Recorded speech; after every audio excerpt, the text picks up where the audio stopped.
I snap into consciousness and find myself running through a dark, endless forest. I'm being chased, probably by the devil himself.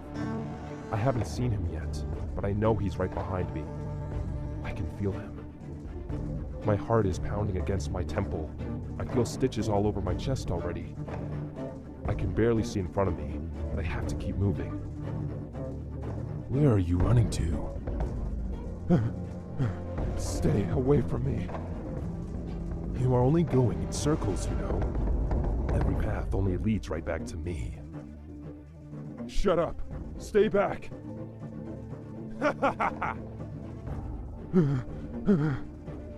So, which way now? What's the matter? Can't decide? Well, you can't stop. If you slow down, I might get you. His voice was venomous and it came in like a whisper in my ear. He was close. He was playing with me. I notice a faint light. There seems to be a clearing up ahead, or at least something bright coming out from behind those trees. Good thing, too.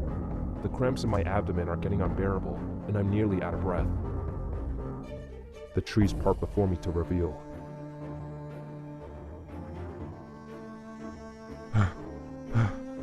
What the? What the hell is this? I'm standing in a hall full of mirrors. There must be hundreds. And impossibly, I appear reflected in every single one of them. I wipe the sweat off my forehead and try to catch my breath with immense effort. Somehow, this is all beginning to feel a little familiar after all. I don't remember when I've been here, but I know it was a very long time ago. I'm having trouble adjusting to the space in here. It feels as though the mirrors would close in on me if I dared to look away. I tried sliding my hand across them, hoping it would lead me to a pathway, but every corner I think might be an opening only turns out to be another mirror. I wasn't meant to get out of here. You stopped running. Well, that's not very smart, is it? I could tell his voice was coming from somewhere close by, but all I could see was reflections of myself, getting more nervous. Enough of your games. Why don't you just show yourself? My words echoed back and forth through the space, ricocheting off the mirrors. 1,000 Sams were either staring at or away from me. They were all searching for their tormentor, and they all looked very worried. I'll bet it feels nostalgic in here, doesn't it? The direction his voice was coming from kept changing like he was moving around, but he was nowhere in sight. You're weak, Sam. You're going to fail. And when you do, I will be there. His words now felt like they were spoken right into my ear, from inches away. There was nothing there. Who the hell are you? Who am I? I am offended. You don't recognize me. You really have forgotten, haven't you? But you'll remember my name, won't you? Richard Grave. No. No, you're not real.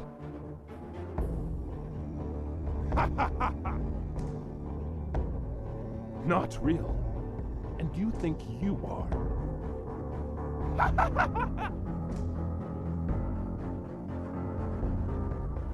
I've been watching you your whole life. Don't tell me I'm not real. You sad man. Let me know if this feels real to you, Sam. Come, give us a hug.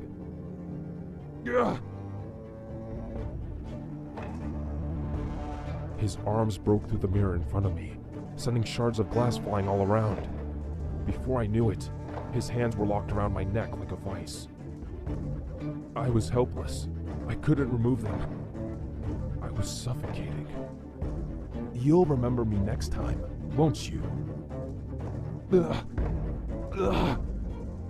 I am never far behind. Ah!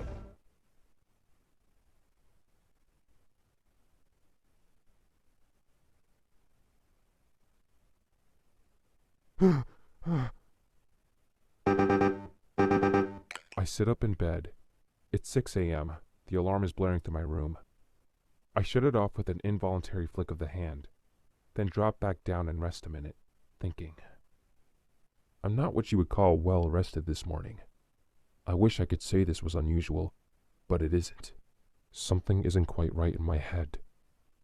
It's like something important is just on the tip of my tongue, something I keep missing and can't quite figure out. I felt this way for a long while now. I could never remember my dreams, but I think I've been having especially bad ones lately. As soon as I awaken, they instantly vanish in a fog, and only this deep-rooted tension remains. I can't understand the source of my torment, but every night is the same, and every morning I wake in a cold sweat like this. I get out of bed and go through my morning routine. Rinse, spit, shower, dry.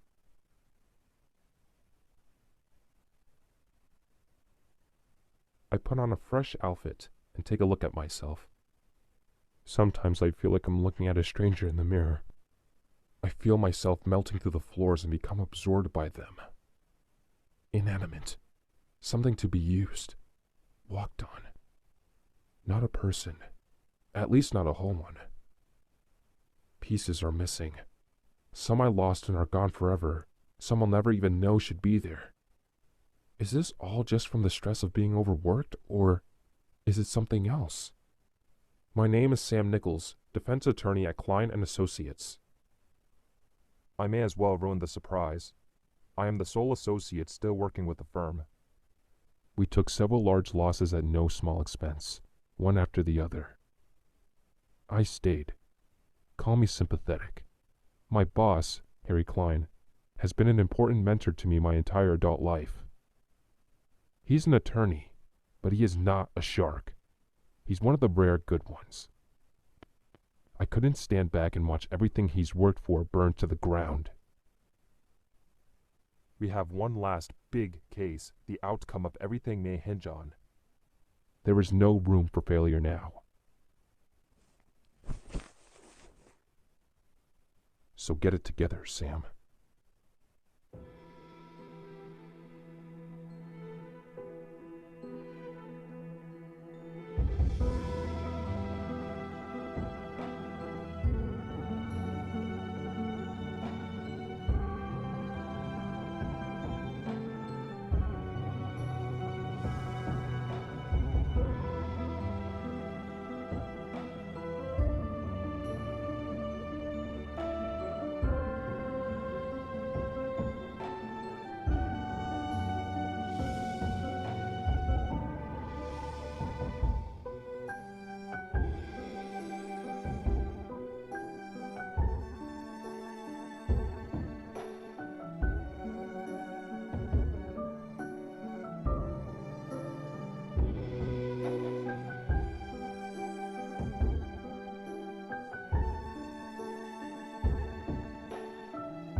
A waitress shuffles past us. The aroma of bacon and fries and the white noise of background chatter fill the air. I sit across from my boss, Harry Klein, at the neighborhood diner. It's our go-to place for a particularly hearty lunch to help with the long hours ahead. Poor man. Go back a year and everyone wanted him on their case. He's had one bout of seriously bad luck no one deserves. Harry worked with my father once upon a time, before starting his own firm. My father always disliked him for being what he saw as sanctimonious. That couldn't be further from the truth. I know Harry as a man who would never compromise his principles to win a case, and I believe that to be admirable.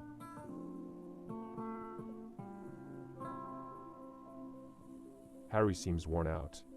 It hurts me seeing him like this, so I try to be as supportive as I can, while avoiding getting this rash on my thigh. Never had it before. Probably stress-related. How are you holding up, Harry? You mean, besides the firm taking a nosedive? Gonna have to start tapping into my savings soon if I want to keep this place running much longer. Maybe even take a second mortgage out on the house. You know things haven't been going great. Emily's sticking with me, though. If I didn't have that. Need this win, Sam. I need it. Hey, they're going to be crawling away when we're through with them. That's what I wanted to hear. Don't worry about it, Harry. PKW will get what they have coming to them. I'll make sure of that. Just, please, try not to get so involved this time. You know what I mean? I know what you're gonna say, Sam. Like we agreed. You take the lead this time, and I will be there with you every step of the way watching your back. I appreciate that. PKW is a vicious law firm we had to deal with in the past. I made arrangements so that I would be handling discussions with them directly, not Harry. They beat us last time. Harry didn't take the loss very well, and much as I would like to protect him after what happened back then, eventually we're all going to have to fight it out in the courtroom. I'll have to make sure that everything falls into place perfectly this time, for both our sakes. Emily is a good woman to have. How is she doing these days? She's writing a second novel now. It's a murder mystery. She'll read it to me once she finishes a chapter. It's actually not bad at all. It's called Pandora's Hurricane. I'll give you a signed copy once it's published. I'm sure that will be worth a lot one day. Wow, what a change. He completely brightened up. Any new developments on the case? Lord, don't even ask me right now. I can't think straight. I got a none too welcoming message from PKW this morning to inform me that they will be looking for a motion to dismiss our case on grounds of insufficient evidence. We're going on about how the water authority is liable for improperly maintaining contaminants at safe levels and blah, blah, blah. No one said that this was going to be easy, but damn it. But I wouldn't give for 5 minutes alone in a room with those guys. I was sorry I asked, but I know exactly how he feels. I was there with him for every upset, even if I wasn't the one who completely broke down in the end. Man, I can't wait to eat something. I skipped breakfast this morning. What are you getting? I'll probably go for the chicken. Where is that waitress? Excuse me, can we order here? He was shouting. I gave an indiscernible cringe. I can't fault him. He is under a great deal of stress, but it's not my preferred method of getting someone's attention. With a start, the waitress realizes we can no longer be ignored and nods her way towards us. The waitress seems to still be getting the hang of things here. She nearly spilled half a glass full of water on me as she came to take our order. She promptly apologized, and I laughed it off. Harry seemed to be judging her, though. She whips out a pencil and a pad of paper. I'm sorry it took a while. It gets pretty busy around here this time. Do you know what you'd like? Today's special is the seafood Swiss cheese pasta, and it comes with a drink. Choice of hot, coffee, or tea. Her voice seems carefree, but pleasant. Harry is intrigued with the offer we just received, and wastes no time asking for the special. I was suspicious of it, however. Recording his order, she now turns her gaze towards me.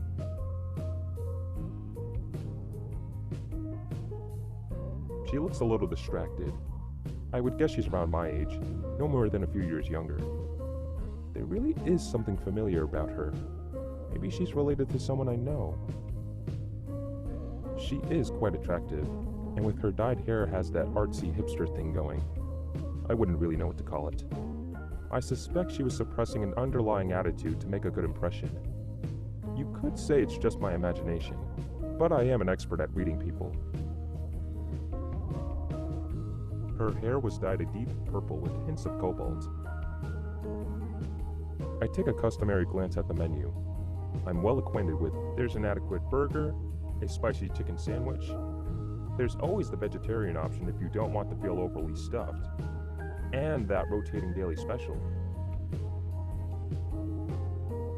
So, how about it? What would you like? I knew what I wanted. Can I have the spicy chicken sandwich, please? Okay, that comes with a side of fries or salad. I'll take fries. I wanted something substantial, but I didn't want to be weighed down the rest of the day. Great, is that everything?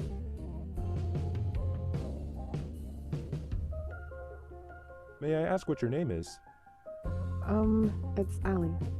She hesitated for a moment, but answered with what could pass for a smile. I don't mean to seem odd, but you know, I can't shake this feeling that I've seen you somewhere before. Without even glancing, out of the corner of my eye, I could tell that Harry was suddenly wearing a huge grin on his face.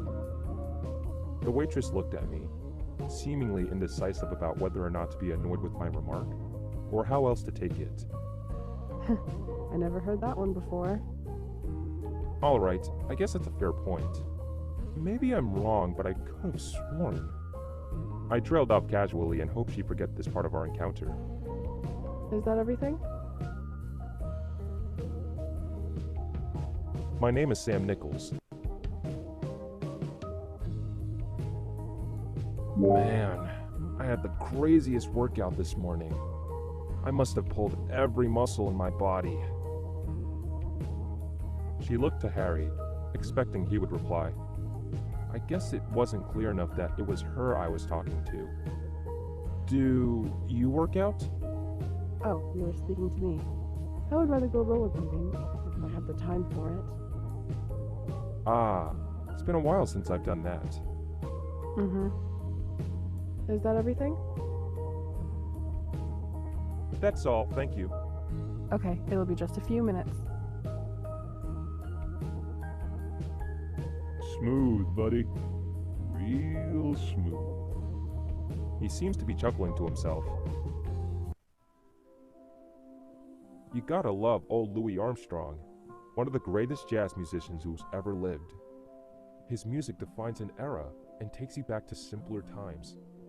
Perhaps with the exception of his hit, I'll Be Glad When You're Dead, You Rascal You.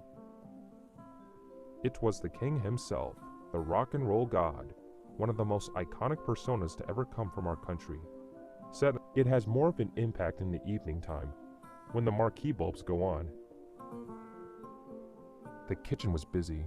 The dishes were piling up. The cook was sweating bullets. I was sure at least some of it wound up in the food.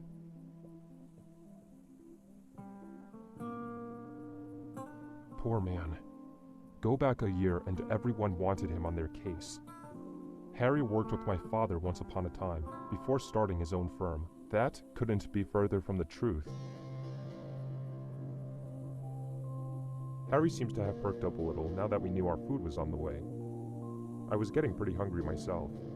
Mark Twain said to succeed in life, we need two things: ignorance and confidence. I always thought there was something to that.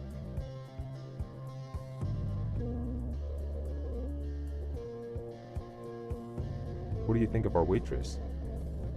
I wasn't going to bring it up. I think she's clumsy, but pretty cute.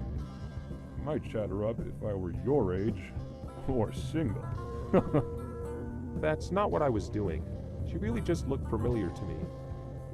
Oh, really? Would you like me to hold your jacket while you drop down for some push-ups when she comes back? He seemed to be chuckling to himself again. As I was rolling my eyes, I noticed our waitress coming back with our orders. She appeared to be having trouble managing and would periodically stagger on her way. My senses may have been heightened from the hunger, because I remember this disaster vividly. as though I'd watched it in slow motion. Harry was impatiently licking his lips the moment his seafood Swiss cheese pasta caught his eye. You could see it give off a trail of steam. To call it fragrant wouldn't do it justice. I could smell the cheap, melted cheese and assorted fruits de mer from 10 feet away. Surprisingly, at a glance, it didn't look half bad. Suddenly, the huge grin on Harry's face evaporated into horror as he realized the precariousness of the situation. Perhaps I should offer a helping hand. I had just enough time to think.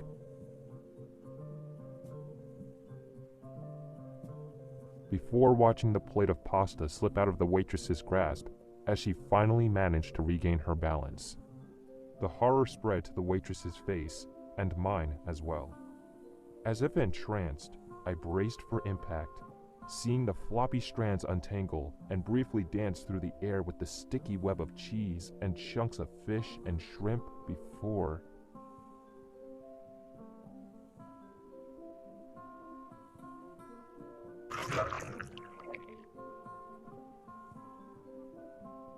Square on Harry's head. All I could do was...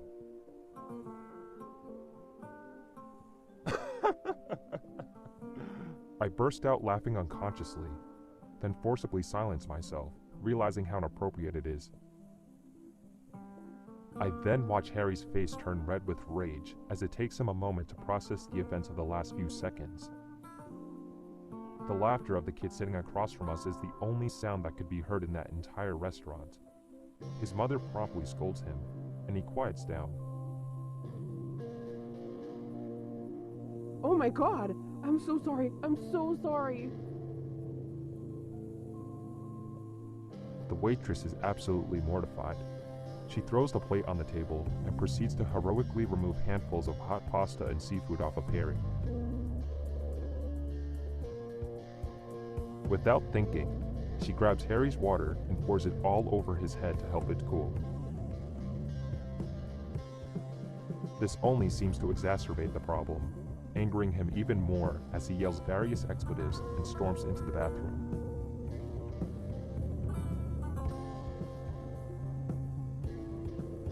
She follows him as far as she dares and can't stop apologizing.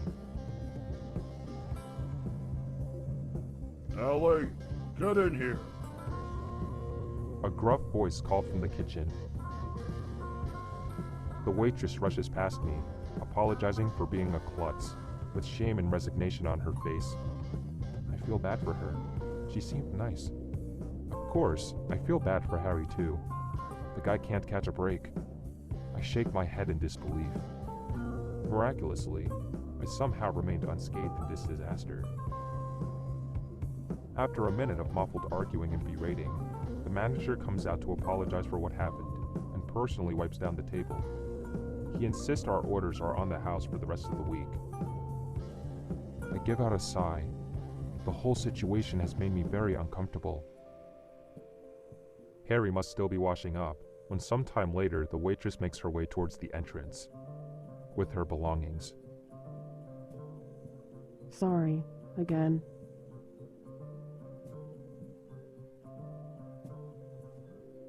I watch her walk out the door, utterly dejected. She just got fired. I didn't really think there was anything I could say or do to make her feel better at this point. It would probably just embarrass her if I tried, so I let her go. I switched Harry's order to a burger and took our lunches to go, after all. I decided I'd wait for him outside. Things had gotten about as awkward as I could stand in there.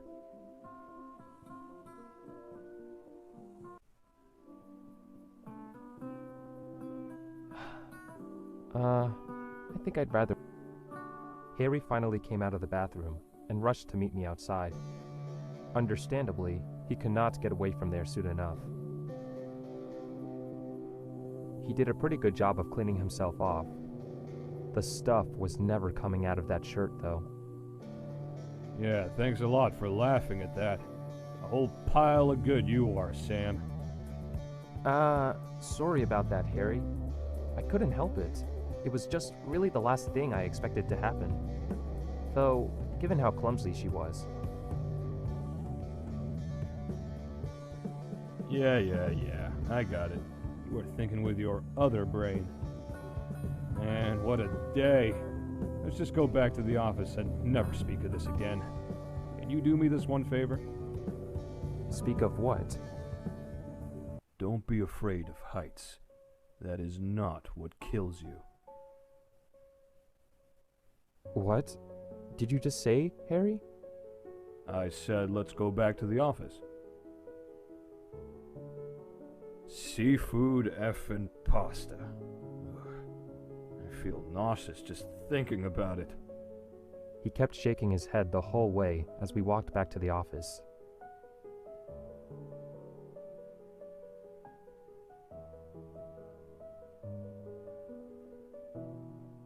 Oh, Sam, I'm starting to really worry about you. All in all, this was actually a relatively tame start to one of the most bizarre days of my life.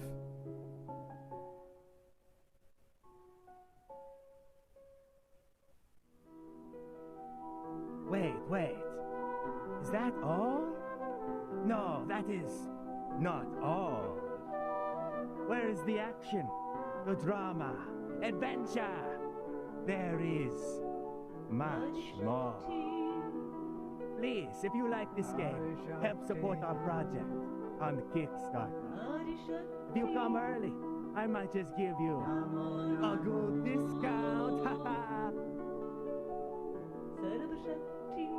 I wonder, what would happen if we don't forgive Ali quite so easily? Adios, mis amigos. It's been